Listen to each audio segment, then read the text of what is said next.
I'm Emily, and today we are going to talk about The Legend of Korra. Now, I know what you're thinking. Emily, why aren't you talking about the news that happened this week, about the Netflix live-action series, instead of talking about a show that finished airing 6 years ago? To which I say, why lament over what could have been when we can rejoice in what is?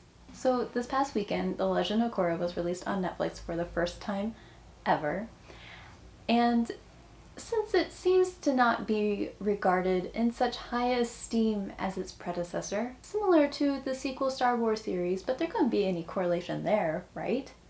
Right? Anyway, I wanted to just talk about why I love it so much. So some of you know that I used to have a blog.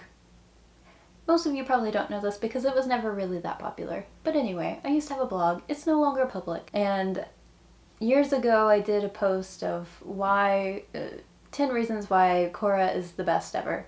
So I thought that this was the perfect opportunity to kind of dust off that blog post, update it, and make a video. I'm going to try to avoid spoilers in this and just talk in general terms because I realize that most people, or at least a lot of people, haven't seen Korra and might be watching this to kind of gauge whether it's good for them. So we're just going to talk about general terms and avoid specific plot points.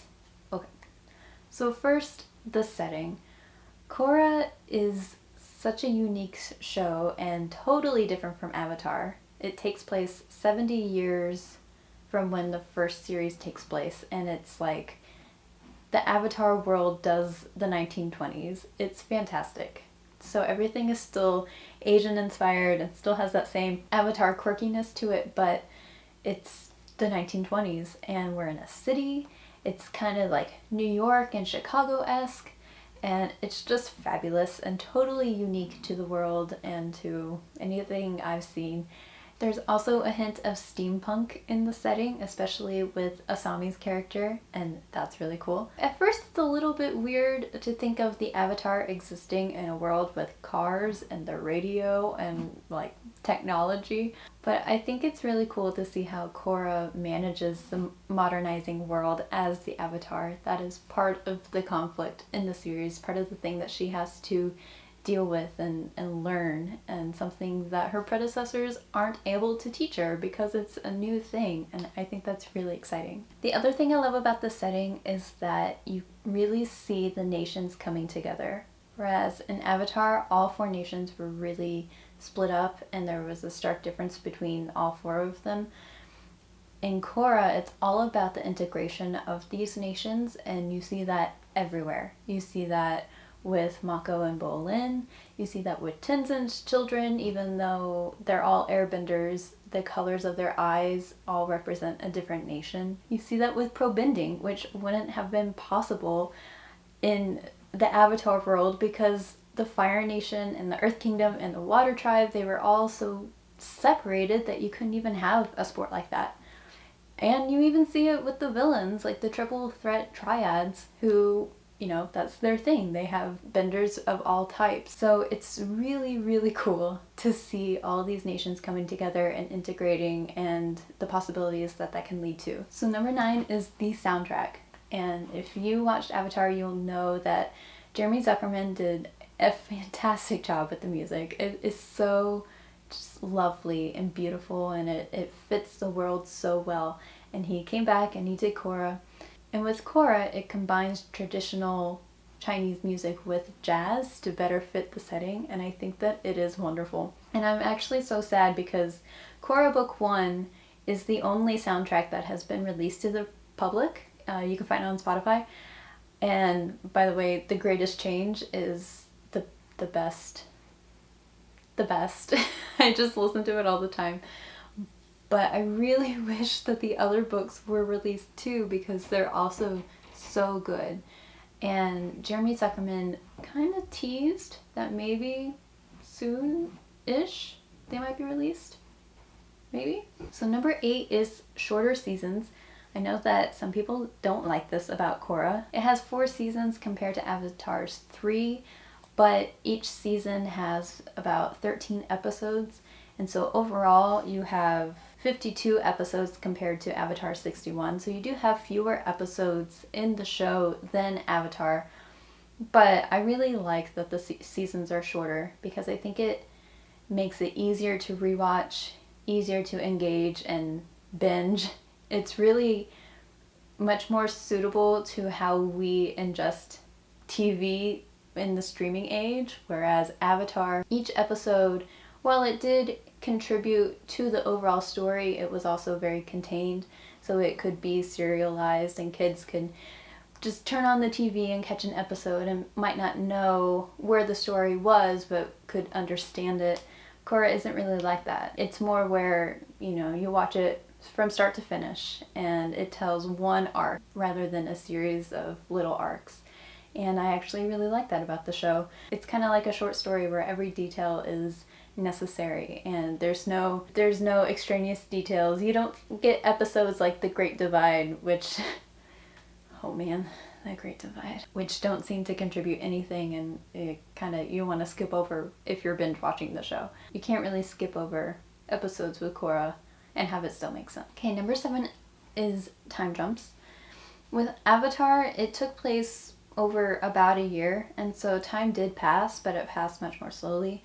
In Korra, sometimes you get time jumps where 6 months will go by between seasons, or even 3 years.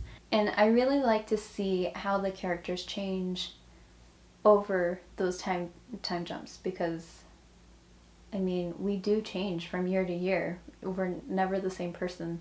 And with Avatar, we only really got to see Aang as age 12. We didn't get to see how he develops past that. With Korra, it is like the Legend of Korra, so it's not just one story, it's how she became the Avatar, and it wasn't a simple process. It was, it took years of different things, different trials that she had to go through, and it's really, really cool to see how she starts and how she ends. Okay, number 6 is the spirit world. So while Korra Book 2 is probably my least favorite of either show, unfortunately, it is really cool because you learn so much about the spirit world. We really didn't learn anything about the spirit world in Avatar. Just here and there. We were told that Aang is the bridge between the two worlds, but we were never taught what that means. And maybe you didn't even think about it because the primary goal was to defeat the Fire Lord, right? That was what was in front of us, and that's what we were focused on. But once you start to think about the lore, like Avatar doesn't really have a lot of answers. And Korra, I watched Korra and I was like, I finally get this. I finally understand what all this means, where the creators were coming from. I understood that it was, inspired by all these different films that I had seen, like Spirited Away and Princess Mononoke. And it just kind of all came together. And I think that the payoff is worth the wait with everything we find out in book 2. Number 5 is the utter gorgeousness of this show. So I love Avatar, and I think that Avatar is beautifully animated, but Korra really knocks it out of the park. There's no comparison. Korra is beautiful. Just the way it's animated and the colors and the lighting and the tones, it's just like, it makes me so happy. You could really see the difference between the animations. You can even see the difference between Korra Book 1 and the rest of it, books 2, 3, and 4, because books 2, 3, and 4 came out a few years later than book 1.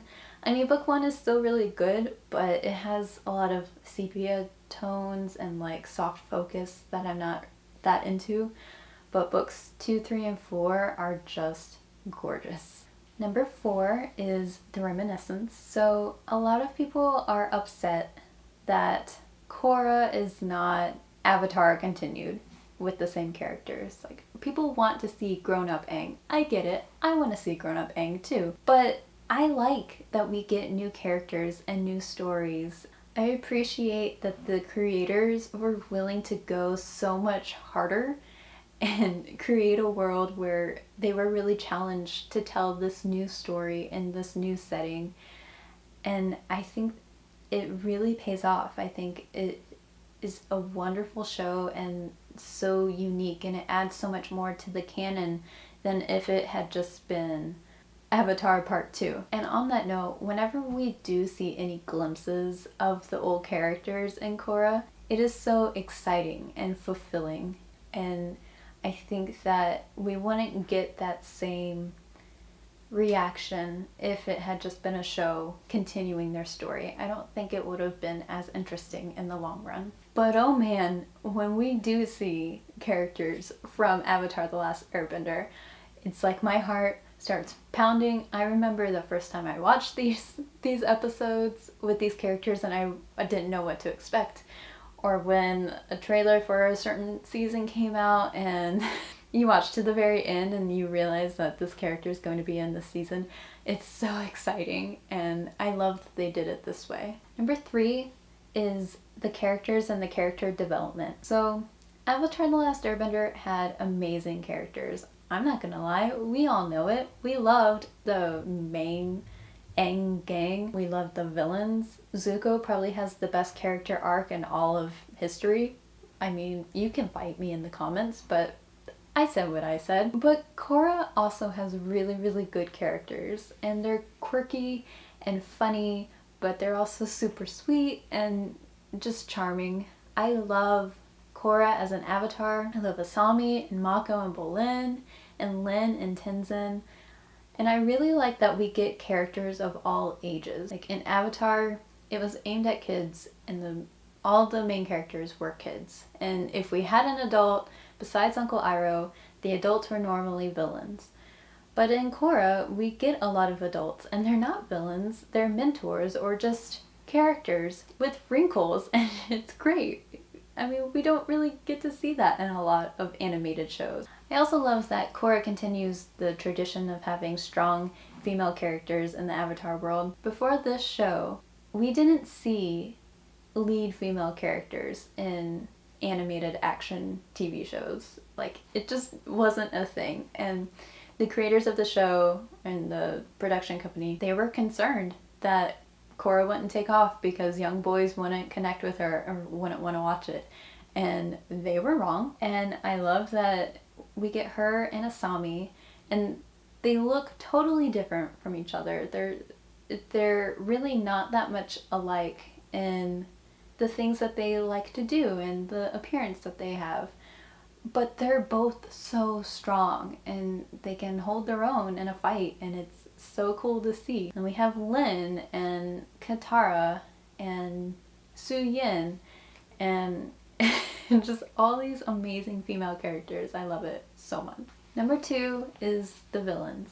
Now, again, don't get me wrong, Avatar: The Last Airbender had amazing villains, and Azula is probably my favorite villain of all time. She is incredible, but Korra's villains are really good too, and I like them because they actually have real world motivations. They're not just evil to be evil. They have worldviews and philosophies and ideas that make sense on the surface, but they go about it in a completely wrong way. Amon, for example, he's all about equality. Kuvira is all about unity. Zahir is all about chaos, I guess. He's kind of like the Joker, but in a much more philosophical way. And so these villains really feel tangible and like real threats. You can kind of see where they're coming from, and it's harder for her to find a solution, because the solution isn't just battle the Fire Lord, it's take down this leader, but also kind of address the issue, because they're valid concerns. Also, the villains in book 3, I don't want to give that much away, but the bending is so cool. I can't even... Book 3 is my favorite. Oh my gosh. Okay, number 1 is the journey. Korra is completely opposite of Aang. Aang's main goal is to learn the elements throughout Avatar. When we meet Korra, she's already a master of 3 of the elements, and that is not what the show is about. It's a much more introspective show where she is learning how to deal with her emotions and her spiritual connectivity with the world, and also just who she is as a person. Because Aang got to be a person for 12 years. He got to learn airbending and become a master in his own right. He didn't know he was the Avatar yet. He got to travel the world and make friends And this was all before he knew he was the Avatar. So when he became the Avatar, he knew who he was as a person. Korra's completely opposite. When we meet her, 4 years old, she already knows that she's the Avatar. And that is the only identity that she has for most of her life up until this point. Her whole life she's been sheltered and kept in this compound and just learning the elements, and she loves it. She eats it up. But when that time passes and she leaves the compound and it's time for her to be a fully realized Avatar, she has to learn so many more things about herself and her friends, and how to be patient, and how to not fight her way through every conflict, and to listen to people and to find a solution that suits the most people. The other thing about Korra is that she faces real trauma